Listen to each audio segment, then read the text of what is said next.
Bang, bagaimana bisa diceritakan sedikit kronologis Bang? Ya, Assalamualaikum warahmatullahi wabarakatuh. Sebelumnya akan saya jelaskan kronologi kejadian.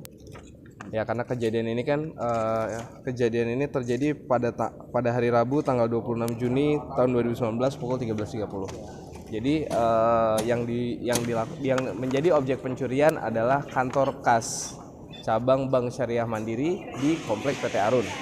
Pada saat itu pukul 13.00 teller yang menjaga kantor kas tersebut keluar untuk melakukan isoma, dan tersangka AS ini datang ke kantor tersebut lalu melakukan pencurian.